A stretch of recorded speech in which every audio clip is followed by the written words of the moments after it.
Hello दोस्तों, स्वागत है आपका आपके अपने यूट्यूब चैनल आईएएस पॉइंट में। दोस्तों, आज हम लोग फिर से इतिहास विषय से संबंधित महत्वपूर्ण प्रश्नों की बात करने वाले हैं। और हाँ, एक आवश्यक सूचना है जो वीडियो के अंत में मैंने बताई है, तो आप लोग वीडियो को अंत तक देखना। वो सूचना आपके लिए काफ़ी लाभदायक है। बेसिकली जो यूपीएससी का एग्ज़ाम देने वाले हैं, अभी अक्टूबर में जो एग्ज़ाम होने वाला है, प्रारंभिक परीक्षा वाला, प्री वाला, उनके लिए काफ़ी इम्पॉर्टेंट न्यूज़ है। तो आप लोग वीडियो को पूरा अंत तक देखना। और उसके बाद जो है, मैं वीडियो को अंत में जो है बताया है मैंने कि क्या करना है, कैसे करना है, तो मैंने बताया अंत में। तो आप लोग वीडियो को अंत तक देखना, और वीडियो अच्छा लगे तो दोस्तों के साथ शेयर भी करना। तो आज का प्रश्न जो है हमारा इतिहास विषय से संबंधित है। तो आज के प्रश्न में हमने जितने भी क्वेश्चंस हैं, 10 क्वेश्चन हैं, इसमें से जो है 10 क्वेश्चन में से जो भी इम्पोर्टेंट फैक्ट होंगे वो भी मैंने इस वीडियो में बताया है। तो जो है वीडियो को देखें। चलिए देखते हैं आज की क्लास को हम लोग। लगभग 2500 वर्ष पूर्व कृषि के विकास की प्रक्रिया में महत्वपूर्ण कदम उठाए गए। निम्नलिखित में से कौन से उन उपायों में से सम्मिलित है? पहला, हल के फाल के लिए लोहे का प्रयोग, धान की रोपाई, सिंचाई का उपयोग। अब इन तीनों में से कौन सा सही है? देखते हैं इन तीनों में से कौन सा कथन जो है सही है। केवल एक, एक और तीन, दो और तीन, एक, दो और तीन, इनमें से कौन सा कथन सही है? तो जो है देखते हैं, हल और फाल के लिए लोहे का प्रयोग किया गया, धान की रोपाई की गई और सिंचाई का उपाय किए गए। क्वेश्चन क्या कर रहा है? लगभग 2500 वर्ष पूर्व कृषि के विकास की प्रक्रिया में महत्वपूर्ण कदम उठाए गए। निम्नलिखित में से, इनमें से मतलब निम्नलिखित में से कौन से उन उपायों में सम्मिलित है? तो लगभग मेरे ख्याल से तो ये तीनों ही सम्मिलित होने चाहिए। तो अगर तीनों सम्मिलित हैं तो ये डी वाला ऑप्शन सही होगा। तो इस क्वेश्चन का जो है डी वाला ऑप्शन सही है। लगभग 2500 वर्ष पूर्व कृषि उत्पादन को बढ़ाने के लिए महत्वपूर्ण कदम उठाए गए थे, क्योंकि समृद्ध गांव के बिना राजाओं और उनके राज्यों को बने रहना मुश्किल था। कृषि, देखो, कोई भी गांव अगर संपन्न रहेगा तो उसमें जो है मतलब सब कुछ बना रहेगा, तो बिना समृद्ध गांव में बिना राजा और उनके राज्यों के बिना रहना तो मुश्किल ही है ना। कृषि और विकास के लिए लोहे का फाल का प्रयोग किया जाता था। धान की रोपाई के नए नए तरीके थे जो बहुत से कारगर साबित हुए। उसी समय सिंचाई की काफ़ी उपयोग, बहुत मतलब सिंचाई भी करना, और इस समय सिंचाई के लिए नहरें, कुएं और कृत्रिम जलाशय भी बनाए गए थे। तो उस टाइम भी सिंचाई वगैरह के लिए अच्छे उपाय थे, क्योंकि वहाँ उस समय भी राजा लोग जो रहते थे वो अच्छे उपाय लोगों के लिए करते थे। ठीक है, तो आते हैं नेक्स्ट क्वेश्चन पे। देखिए, ये क्वेश्चन जो है एनसीईआरटी से संबंधित है। जो अभी मैं ले रहा हूँ वो एनसीईआरटी से संबंधित है, और वीडियो के अंत में जो बताया है वो आपके क्वेश्चन से ही रिलेटेड चीज़ें हैं। तो इसलिए मैं बोल रहा हूँ कि वीडियो को अंत तक देखना। तो देख, अब क्योंकि ये मैं टॉपिक्स आपके चेंज कर रहा हूँ, कुछ नई चीज़ें अपडेट करने वाला हूँ, तो इसलिए। तो चलिए आज के क्लास देख लेते हैं, बाकी आप लोग जैसा कहेंगे फिर उस हिसाब से क्लासेज स्टार्ट की जाएंगी। लगभग 2500 वर्ष पूर्व भारतीय उपमहाद्वीप के उत्तरी हिस्सों के गांवों का संदर्भ में निम्नलिखित कथनों पर विचार कीजिए। गांव का प्रधान व्यक्ति ग्राम भोजक कहलाता था।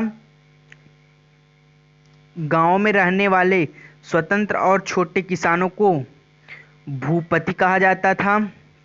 उपर्युक्त में से कौन सा कथन सही है? यहाँ पे ध्यान देना होता है आप लोगों को ना, बराबर सही है या सही नहीं है, क्योंकि ये चीज़ आपके लिए बहुत इंपॉर्टेंट होती, पूरा क्वेश्चन का पासा पलट देती हैं, तो इस वजह से। तो कौन सा कथन इसमें से सही है? गांव के प्रधान व्यक्ति को ग्राम भोजक कहलाता था। गांव में रहने वाले जो है लोगों को, स्वतंत्र छोटे किसानों को भूपति कहा जाता था। तो गांव का प्रधान व्यक्ति जो है 2500 वर्ष पूर्व जो है भारतीय उपमहाद्वीप के उत्तरी हिस्सों में जो है गांव के प्रधान व्यक्ति को ग्राम भोजक कहलाता था। तो ये तो कथन सही है। और यहाँ पे देखते हैं, गांव में रहने वाले छोटे किसानों को भू नहीं, तो यहाँ पे गांव पे रहने वाले छोटे किसानों को भूपति नहीं कहा जाता था। ठीक है, तो यहाँ पे केवल एक सही होगा।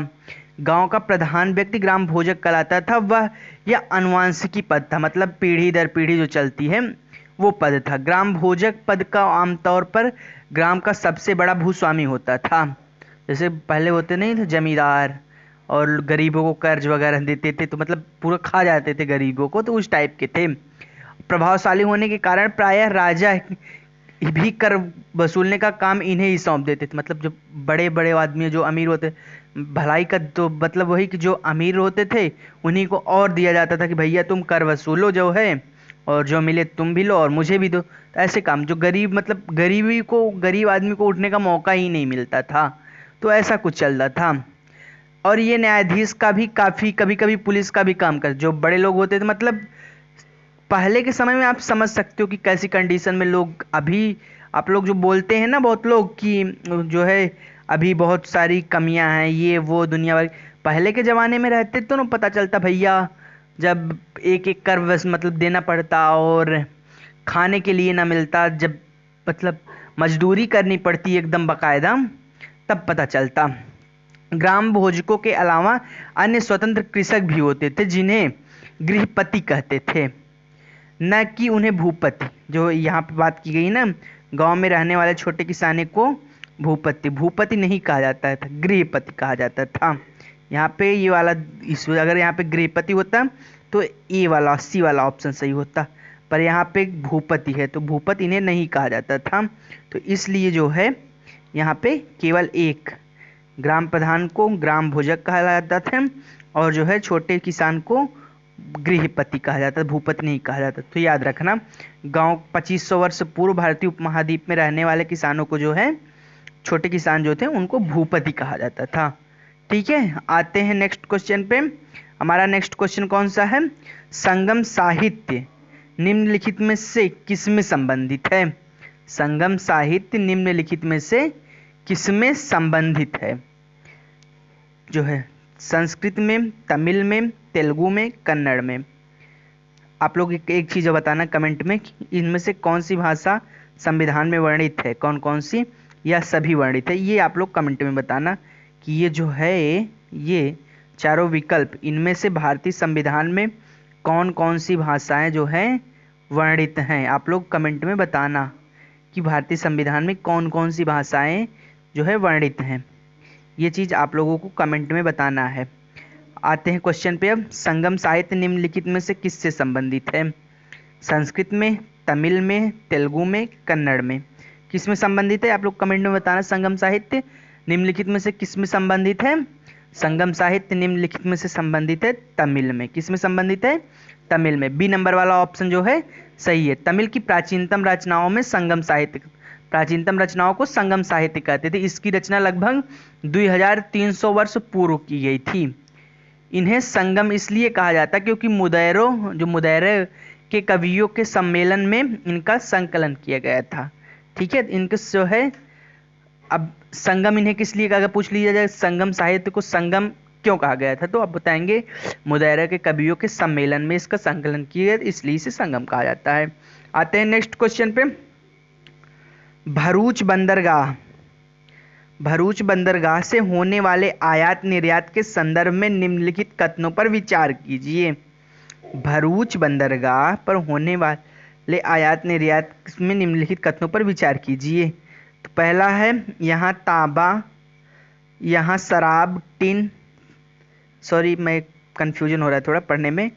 यहाँ शराब, तांबा, टिन, शीशा, मूंगा, पुखराज, कपड़े, सोने चांदी के सिक्के, हाथी दांत का आयात होता था। और फिर दूसरा वाला है हिमालय की जड़ी बूटियाँ, कार्निलियन, सूती कपड़ा, रेशम, इत्र यहाँ से निर्यात किए जाते थे। अब इनमें से कौन सा जो है देखते हैं प्रश्न के अकॉर्डिंग यहाँ पे कौन सा सही होता है। तो सबसे पहले तो हम लोग ये जान लेते हैं कि भरूच बंदरगाह जो है यहाँ पे कौन से आयात होते थे। तो ये चीज़ आपको जानना ज़रूरी है क्योंकि इस टाइप के प्रश्न जो है आते हैं परीक्षाओं में। तो जो है यहाँ पे सही होगा ये वाला, क्योंकि भरूच बंदरगाह पे ये जो है नहीं होता था, आयात निर्यात इसका नहीं होता था। भरूच बंदरगाह पे जो है ये बी वाला ऑप्शन नहीं, ये दूसरे नंबर का कथन जो है ये सही है। तो क्वेश्चन के अकॉर्डिंग भी 2 नंबर वाला ऑप्शन ही सही होगा। केवल 1, केवल 2, 1 और 2, तो यहाँ पे जो है सही होगा ये बी वाला ऑप्शन यहाँ पे सही होगा। ठीक है, अब बात करते हैं एक अज्ञात यूनानी, भरूच बंदरगाह के बारे में बात कर लेते हैं। एक अज्ञात यूनानी नाविक वेरीगाजा पत्तन का विवरण दिया था। वेरीगाजा भरूच का यूनानी नाम है। वेरीगाजा भरूच का यूनानी नाम है। यहाँ आयातित वस्तुएं हाथीदांत शामिल नहीं है। हाथीदांत भारत से निर्यात किया जाता था और अन्य सभी जानकारियां सही हैं। यहाँ आने वाले लोग जो है सोने चांदी औरत के विशेष उपहार लाते थे और ले जाते थे। ठीक है, आते हैं नेक्स्ट क्वेश्चन पे। हमारा नेक्स्ट क्वेश्चन है, देखते हैं हमारा नेक्स्ट क्वेश्चन जो है, विनिमय के साधनों के संदर्भ में निम्नलिखित कथनों पर विचार कीजिए। आहत सिक्के सबसे पुराने सिक्के थे जो टिन से बने होते थे। विनियमन के लिए सिक्कों के अलावा वस्तुओं का प्रयोग भी संगम काल में होता था। उपर्युक्त में से कौन सा कथन सही है? केवल 1, केवल 2, 1 और 2, न तो 1 न तो 2। कौन सा कथन सही है? आप लोग बताइए कौन सा कथन इसमें से सही होना चाहिए आप लोगों के अकॉर्डिंग। आप लोग कमेंट में बताइएगा इस आप लोग अकॉर्डिंग इसमें से कौन सा कथन सही होना चाहिए। आप लोग आजकल कमेंट बहुत कम करने लगे हैं। तो देखिए बताइए, सबसे पुराने सिक्के आहत सिक्के थे। जो है आहत सबसे पुराने सिक्के थे जो लगभग 500 वर्ष चलने में रहे। मतलब 500 वर्ष तक जो है आहत के सिक्के जो थे वो 500 वर्ष तक चलन में रहे। चांदी और सोने के विभिन्न आकृतियां आहत के बनाए जाने के कारण इसका सिक्का आहत सिक्का कहा जाता था। जो है चांदी और सोने के बनाए जाने के कारण इसको आहत सिक्का कहा जाता था। तो यहाँ पे कौन सा कथन सही होगा? देखिए यहाँ पे बात किसकी गई? आहत सिक्के पुराने सिक्के थे, बात यहाँ पे सही आई।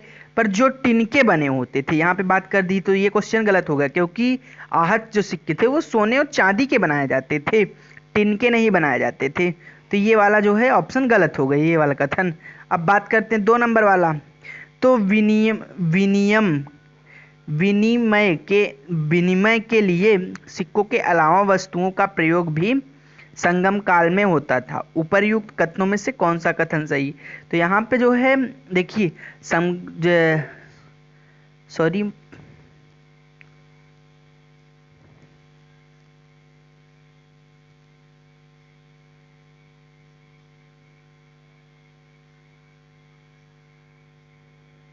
संगम साहित्य में वर्णित जो है एक कविता से पता चलता है कि उस समय विनियमन का चलन था। थोड़ा कंफ्यूजन हो रहा था, इस वजह से मैं कुछ नहीं बोल रहा था, क्योंकि गलत ज्ञान देना सही नहीं है। थोड़ा उसके बारे में जान लो, क्योंकि किसी को भी गलत ज्ञान कभी नहीं देना चाहिए। आपको अगर नहीं पता है किसी चीज़ के बारे में, मना कर दो भैया हमको नहीं पता है। पर कभी भी किसी को गलत चीज़ें मत बताना। आप लोग भी अगर कोई आपसे कोई चीज़ पूछता है आपको नहीं पता है तो गलत मत बताइएगा, अगर नहीं पता तो इस वजह से। तो ये विनिमय के सिक्के के अलावा वस्तुओं का प्रयोग संगम काल में होता था। कैसे पता चला? संगम साहित्य में वर्णित एक कविता से पता चलता है। ये चीज़ याद रखना, विनिमय के सिक्के जो है विनिमय के, वो इसके अलावा संगम काल की कविता से पता चलता है इसके बारे में। तो ये जो है यहाँ पे ऑप्शन सही होने वाला है केवल 2 वाला ऑप्शन। ठीक है, आते हैं नेक्स्ट क्वेश्चन पे। तो नेक्स्ट क्वेश्चन हमारा कौन सा है? निम्नलिखित में से कौन कुषाणों की राजधानी रही है? निम्नलिखित में से कौन कुषाणों की राजधानी रही है? पाटलिपुत्र, मथुरा, अमरावती, कांधार। ये इसका क्वेश्चन आंसर आप लोगों को कमेंट में देना है, क्योंकि ये क्वेश्चन सिंपल है। तो आप लोगों का आंसर जो है इस क्वेश्चन का आंसर आप लोग कमेंट में दोगे। कुषाणों की राजधानी कौन सी रही है, इसका आंसर हमको कमेंट में आप लोगों का चाहिए। ठीक है, आते हैं नेक्स्ट क्वेश्चन पे। नेक्स्ट क्वेश्चन हमारा कौन सा है? जो है प्राचीन नगरीय शिल्प अथवा कपड़ा उत्पादन के संदर्भ में निम्नलिखित कथनों पर विचार कीजिए। पुरास्थलों से प्राप्त मिट्टी के बहुत पतले और सुंदर बर्तनों के उत्तरी कालों में चमकीले पात्र कहा जाता था। ये बर्तन उपमहाद्वीप के पूर्वोत्तर भागों से है। दूसरा, उत्तर में वाराणसी और दक्षिण में मुदैरै कपड़ा उत्पादन का प्रसिद्ध केंद्र था। अब उपर्युक्त में से कौन सा कथन सही है? तो आप लोग बताइएगा कौन सा कथन सही है। देखिए, नगरी पुरास्थलों में बहुत पतले और सुंदर बर्तन प्राप्त हुए थे ना, जिन्हें उत्तरी काले चमकीले पात्र कहा जाता था, क्योंकि ये ज्यादातर उपमहाद्वीप के उत्तरी भागों में प्राप्त थे और यह प्रायः काले रंग के होते थे और इनमें एक खास चमक होती थी। ठीक है। और उत्तर में वाराणसी में मुदैरों का कपड़ा जो है वाराणसी और दक्षिण में मुदैरै कपड़ा उत्पादन का प्रसिद्ध केंद्र था, और जहां स्त्री और पुरुष दोनों काम करते थे। ठीक है, तो इसमें से कौन सा ऑप्शन सही होगा? अब बताइए कौन सा ऑप्शन सही होगा। तो ये वाला ऑप्शन जो है पहला गलत साबित होता है। जैसे कि मैंने बताया ना कि नगरीय पुरास्थलों में प्राप्त मिट्टी के बर्तन जो है सुंदर बर्तन, बहुत पतले सुंदर बर्तनों उत्तरी काले चमकीले पात्र कहा जाए, ये बर्तन उपमहाद्वीप के पूर्वोत्तर काल से ही प्राप्त थे। ठीक है, तो जो है यहाँ पे बात की गई है कि ये बर्तन उपमहाद्वीप के पूर्वोत्तर काल से, तो ये इसकी वजह से ये प्रश्न का उत्तर गलत होता है। यहाँ तक तो सही होता है, पर इसकी वजह से जो है यहाँ पे इसकी वजह से इस कथन को गलत किया जाता है। और तो फिर ये बात आती है यहाँ पे 2 नंबर वाली कि उत्तर में वाराणसी और मुदैरै दक्षिण में कपड़ा का प्रसिद्ध केंद्र है। तो इस वजह से ये क्वेश्चन जो है इसका सही होता है, क्योंकि उत्तर में वाराणसी और दक्षिण में मुदैरों का प्रसिद्ध केंद्र था और जहाँ पे स्त्री पुरुष दोनों काम किया करते थे। तो ये कथन जो है केवल बी वाला मतलब 2 वाला ऑप्शन व्याख्या का सही है। ठीक है, आते हैं नेक्स्ट क्वेश्चन पे। प्राचीन नगरों में श्रेणियों के संदर्भ में निम्नलिखित कथनों पर विचार कीजिए।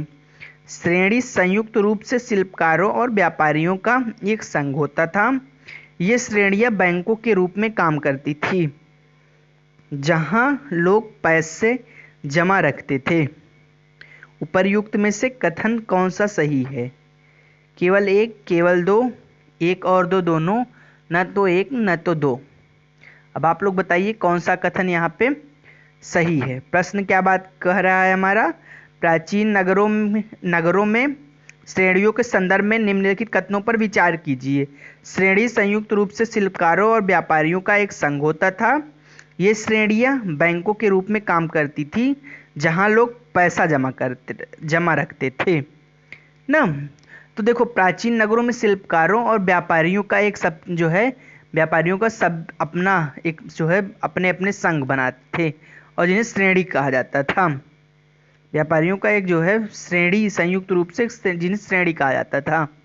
ठीक है, तो ये श्रेणियां बैंकों के रूप में काम करती थी, जहां पैसा खुद जमा करते थे और खुद निकालते थे। श्रेणियां बैंकों के रूप में काम करती थी और ये लोग पैसा खुद जमा करते थे और निकालते थे। तो यहाँ पे जो है सही होता है ये वाला ऑप्शन, क्योंकि प्राचीन नगरों में जो है प्राचीन नगरों में ये श्रेणियां बैंकों के रूप में काम करती थी। जो श्रेणियां बनती थी वो बैंकों के रूप में काम करती थी। तो इस वजह से ये वाला कथन सही होता है। केवल 2, इसमें केवल 2 वाला ऑप्शन सही है। ठीक है, आते हैं नेक्स्ट क्वेश्चन पे। हमारा नेक्स्ट क्वेश्चन कौन सा है? अरिकामेडु नामक प्राचीन पत्तन कहाँ स्थित है? अरिकामेडु नामक प्राचीन पत्तन कहाँ पे स्थित है? आप लोग बताइएगा, अरिकामेडु नामक प्राचीन पत्तन कहाँ पे स्थित है? अरिकामेडु नामक प्राचीन पत्तन स्थित है पुदुचेरी में। कहाँ पे स्थित है? पुदुचेरी में। अरिकामेडु नामक प्राचीन पत्तन जो है स्थित है पुदुचेरी में। ठीक है, जो है अवस्थित है लगभग 2200 से 1900 साल पहले। अरिकामेडु का एक पत्तन था जहां ईंटों से बना एक ऊंचा ढांचा मिला है, जो संभवतः गोदाम रहा हो। मतलब आंकड़ा लगाया, कंफर्म नहीं है, तो ये मतलब एक आंकड़ा लगाया गया कि संभवतः गोदाम, ऊंचों को टीला की वजह से लगता है कि गोदाम रहा होगा। यहाँ भूमध्य सागरीय क्षेत्रों में एफोरा जैसे पात्र मिले हैं, जिसमें शराब या तेल जैसी तरल चीजें रखे जा सकते थे। इनमें दोनों मतलब एक आंकड़ा, पर देखो प्राचीन चीजों के बारे में एक आंकड़ा ही बताया जा सकता है, कोई कंफर्म चीज तो रहती नहीं है। तो इस वजह से एक आंकड़ा ही मतलब लगाया जाता है लोगों को कि ऐसे ही होता है। इनमें दोनों तरफ पकड़ने के लिए हत्थे होते थे। ठीक है, जो है अरिकामेडू का प्राचीन जो पत्तन था ये स्थित था पुदुचेरी में, जहाँ पे लगभग 2200 से 1900 वर्ष पहले यहाँ पे, अब अरिकामेडू के ही में मान लो, तो यहाँ पे ईंटों के एक ऊंचा ढांचा का टीला मिला था, और जिसको संभवतः लोगों का अनुमान था कि इसको गोदाम रहा होगा, लोग मानते थे ऐसा। ठीक है, आते हैं नेक्स्ट क्वेश्चन जो कि आप लोगों के लिए ही होगा।